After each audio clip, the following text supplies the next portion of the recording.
When you're a seminarian, you're asked about 5,000 times why you want to be a priest. And we all have an answer. Some are the same, there are a lot of different answers.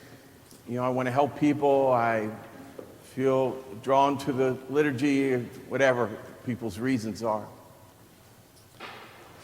What I found out fairly early on in my priesthood is that these reasons weren't sufficient for me, whatever the reasons I had, right? I found myself, I hope it doesn't scandalize anybody, but my first year particularly of priesthood was very difficult, and to the point where I told myself, Stef, you are not leaving before a year. By God, you're going to stay for a year at least, And I meant that. Every morning I'd wake up and I'd say, Lord, I'll give you one more day. That's all I can promise you right now, And through my priesthood, the frustrations, hurts, disillusionments, disappointments, all threatened me, that I threatened to make me leave or something. One day, it finally dawned on me, I was talking with Father Roy, my friend in Michigan, and I said, Roy, there's only one reason to be a priest. There's only one reason I'm staying, is because Jesus wants me to be a priest. And I'm convinced that's the only lasting reason. I want to say it's the only good reason, but I don't mean that literally, I guess. But that's the only reason that's going to sustain someone, unless they just have a breeze of a priesthood, I don't know. And it dawned on me actually just last night. I know I've told you my conversion story before, I'm not going to do that, but when I met the Lord, it was such a powerful experience. I remember saying, I just want to live the rest of my life for the Lord. And it felt like a choice, right? This is what I'm going to choose to do with my life. But what I realized is it was a response. It was a response to what Jesus had done first, right? And yes, I made certain choices, right? We make real choices. But the truth is, I didn't choose the priesthood. Jesus chose me to be a priest. And it's become more and more clear to me, actually even recently something else happened. And so if I say to myself, okay, Stef, Jesus chose you to be a priest, the next obvious question is why? It's got to be for my good and for the good of the church. Right? And that second one's hard for me to, as you know me well enough, it's hard for me to think about that, really get that in my head, that my being a priest could be good for anybody, But it's got to be true. This can't just be accident, right? How did I end up here? Just happen to be the only parish open? I happen to be the only priest around? I don't know, It doesn't make sense. Jesus wanted me to be a priest, and he wanted me to be here, and he wanted me, etc. And that brings a whole different kind of thinking about things. Okay, Jesus, why do you want me here, right? And what it boils down to is Jesus wants me to be a priest. He asked me to be a priest. He chose me for that. And I love Jesus, so I'm going to do it. That's taken me a long time to get there, right? You did not choose me. I chose you. So, how about you?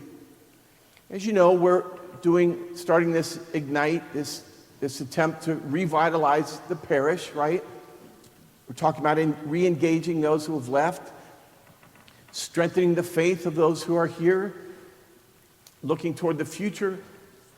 Whom can we bring in to the parish? Our children, how can we raise them up to be strong Catholics, etc. Right? And someone said to me, you should call people to their responsibility as parishioners. And I thought about that, and there are real responsibilities as parishioners, but what occurred to me is there's something even more profound than that. And so I ask you this question: why are you members of St. Catherine of Siena Parish? Why are you here? And you could all tell me why, and I've heard a lot of answers to that over the years. Well, some people not in the parish have looked at the school, they like the school, they want to send their children here, so they're, well, okay, we'll join the parish. Or, I wanted to live in Fort Thomas, it's a good school system, it's a safe city, whatever your reasons for living. My friends live here. And so we moved here, and we're in the parish, so we'll go here. My friends go here.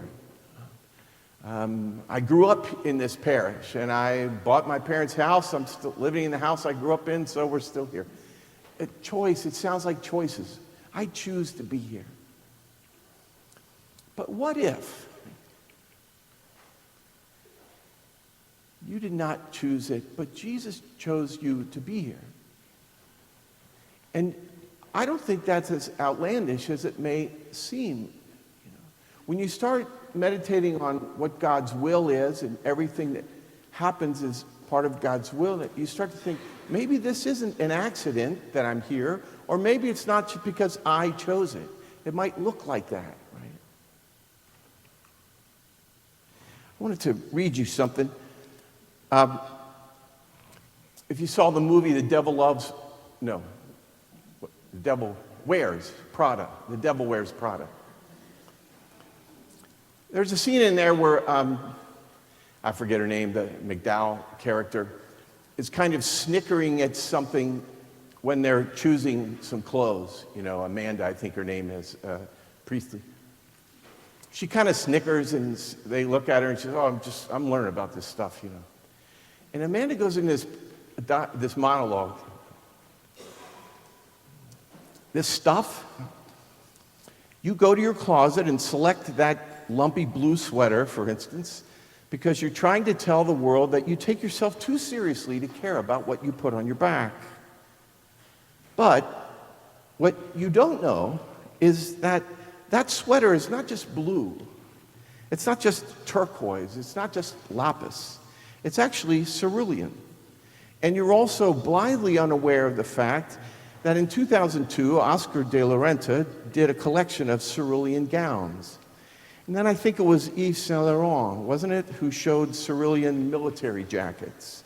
And then cerulean quickly showed up in the collections of 8 different designers. And then it filtered down through the department stores, and then trickled on down into some tragic casual corner where you no doubt fished it out of some clearance bin. However, that blue represents millions of dollars and countless jobs.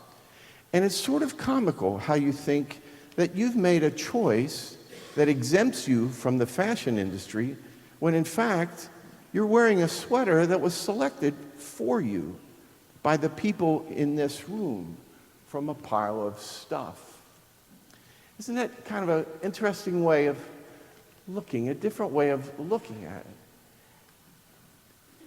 I would suggest that we are blithely unaware that God has chosen us, has chosen a spouse for you, has chosen priesthood for me, has chosen us all to be here at St. Catherine of Siena.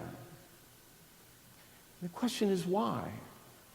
What gifts do I have, or what talents do I have, or what experiences have I lived through that makes me the person Jesus wants to be pastor here at St. Catherine of Siena? What talents do you have? What gifts do you have? What experiences do you have that would make Jesus want to bring you to this parish? What I might ask for you to do this week or whenever, ask yourself, okay, what if Jesus chose me to be at St. Catherine? Why? What gifts, as I said, what experiences, what talents do I have? Do I love Jesus?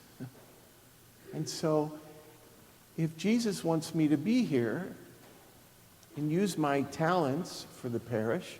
If the parish needs what I have and who I am, do I love Jesus? Will I say yes to him?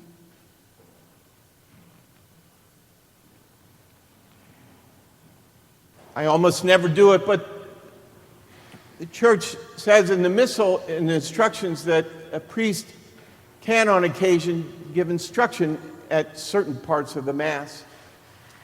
I just want to point out two things in the Eucharistic prayer this morning. We would all say, yeah, we decided to come to Mass this morning, some version of that, But we'll pray, listen graciously to the prayers of this family whom you have summoned before you. And when I lift up the body and blood of Christ, I say, behold the Lamb of God, behold him who takes away the sins of the world. Blessed are those called to the supper of the Lamb.